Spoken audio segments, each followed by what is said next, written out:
Hey, what's up guys? 65 Lokes here, back with another video. Wanted to showcase my 1949 Mercury from Revell. This is that two-in-one kit that came out some years back. And I remember seeing this kit at Michael's so many times. Every time I'd go to Michael's, I would always see this 1949 Merc. And the one thing that caught my attention was that it was already chopped. So if you wanted to go for that custom look, it was a two-in-one, so you could basically, switch it up to the custom look or the stock look. It also came with flames, and even the front headlights are Frenched there.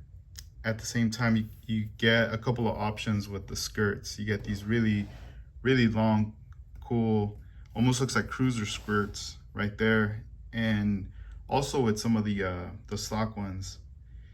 And I don't know, it was just very fun project, when you're mocking up the body, just putting it up all together there. As far as the wheels, I ended up using these tires. I believe they're Model House tires. As far as the centers, I had gotten these from Iceman. They're Cadillac center caps. A while back he was offering them and they were chrome plated. He had done a run of these and were being offered on his website some years back, and I managed to get my hands on them.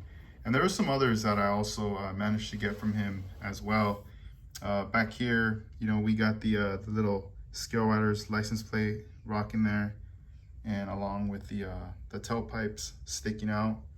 This model here, the first time I brought it out, it was at the NNL West in Northern California.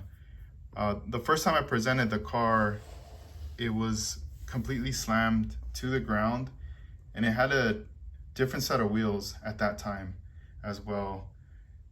When I was building this, doing the mock-up, it was something that was like very exciting. I was barely stepping into the custom world, and I didn't really have to do too much work for it. I was more excited about painting the car. I used House of Color.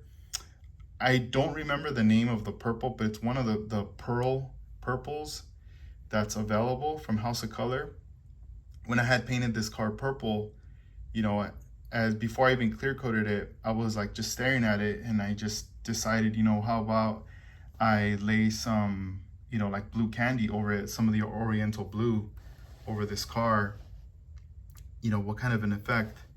And I know there's they also, House of Color offers a color called Purple, which pretty much is the combination of blue and purple together. I didn't have that color at the time in my collection, so I just went ahead and sprayed some blue candy over this purple, which gave it this effect, like the purple effect. And as you can see, it looks purple, but then as you get close and you see the shimmer starts to shift into a blue. And that's the candy doing its job right there, that transparency. And, with this car, there was a couple of things that, one of the first mistakes that went on to this car, I don't regret it. It's pretty funny, but if you look at the dash, see how it's purple? That was the original color of the pearl. The whole body was that color, as you can see in the dash there. Let me try to get as close as possible here. Maybe from this angle, we'll be able to see it. But you can see the purple right there. And when I had sprayed the whole body, the hood, that was the one thing I forgot to do, was the dash. I might have had the dash inside the house in the box away from the body, when I should have just kept everything all together, right? I'm working on the car to get it all painted up. The skirts as well were painted to match the paint job on the car. As far as the clear, it was a House of Color show clear, and I mean, I love that clear right there. It's a really nice clear. It's very shiny. But the first time, clearing it and everything, I didn't do no like flow coat or anything like that. I didn't even buff the car. It just, it looked very shiny the way it came out, the finish.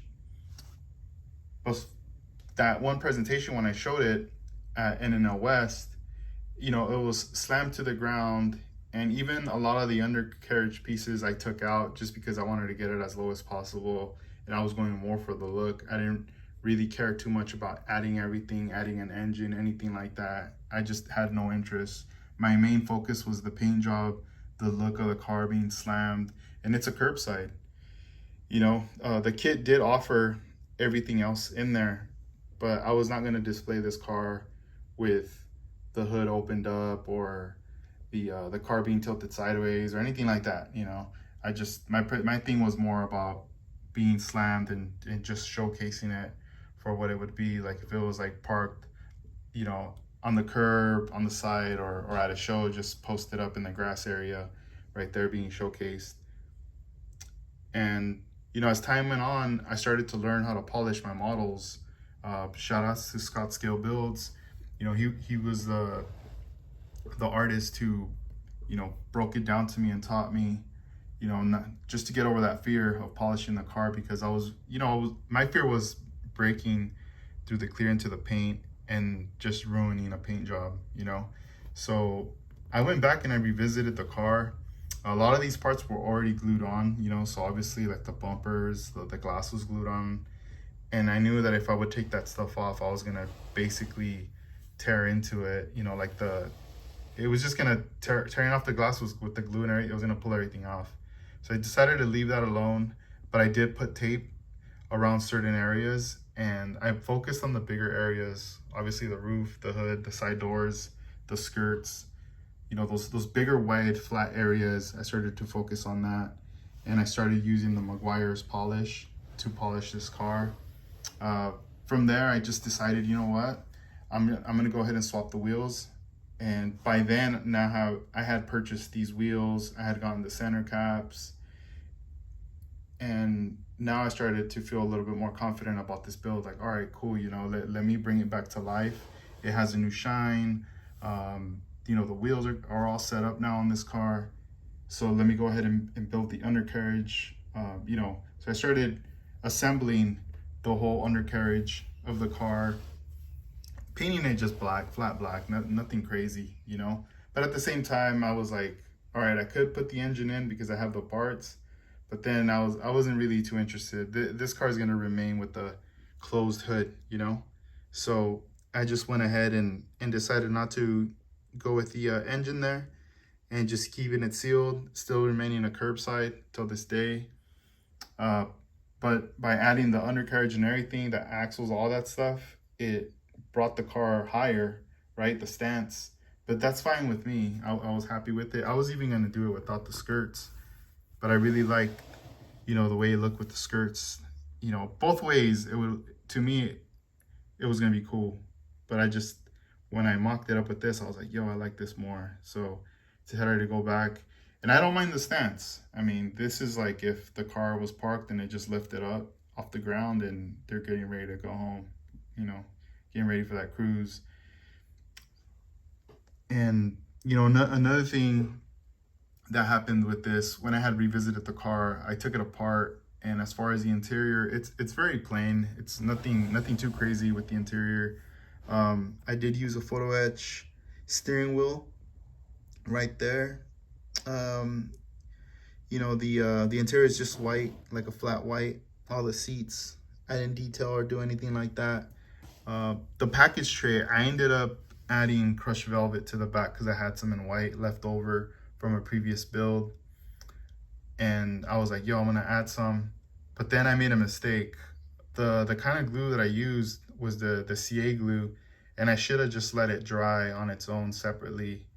But I don't know, I just, I wasn't following the orders that you need to do. So I just went ahead and I reassembled it. So as the glue's like gassing out and everything, it ended up fogging out this corner of the glass there, as you could see on the inside.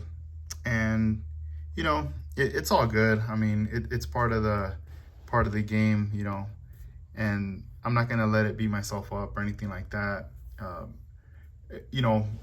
I'm pretty sure if I bring this out to shows, people might notice it or might not, but I'm just pointing it out here. Those are like a couple things that are on this build, that and the dash. And other than that, I mean, no engine, obviously. Like I said, it's a curbside, but it's all good. This is just for my personal collection here at home that I keep. And those are the things that I also like to keep, like just chilling, that I could see for inspiration, but at the same time to remind myself, like, you know, don't let this happen again, that there. And then also like the parts, you know, I got other builds that I'm working on, and I'm just making sure of those things, of keeping things together. And, you know, it's one build at a time, one build, you know, after the other, where you start getting better and better and better, locking it down, and, you know, learning about the glues and the types of paints and everything in the order that it's supposed to go. So this way it just meshes in all together. So let's just go right ahead and get this front view right here, and a couple more angles before we wrap up this video here. I hope you guys are enjoying this video, and even the one before with the Nissan Cedric. If you guys haven't seen that one, check it out. It was out like a week ago, and, you know, I'm gonna try to continue doing more videos. I mean, there's more stuff that I'm currently working on, more things that I'm going to be painting with House of Kolor, with splash paints, aka Interactive, a lot of, you know, just different types of paints that I'll be using for these builds. And if you guys have any questions, just, you know, hit me up. But if you're on Instagram, look me up, 65 Lokes. That's probably be the fastest, easiest way to like get a hold of me through there. And but yeah, there's a lot of other stuff that I'll be bringing out more, you know, with my cars, revisiting some of these older builds, and then also showcasing the new ones right here as well. So stay tuned. I hope you guys are doing good. Keep on building, and, you know, don't worry about it if there's like a mistake or something. There's always going to be a solution, and if it's meant to be, it's meant to be. You know, just let it be, and keep pushing forward through it, get the build done. And just, you know, take mental notes, and hopefully on the next one, you don't run into that mistake again. All right, guys, peace out.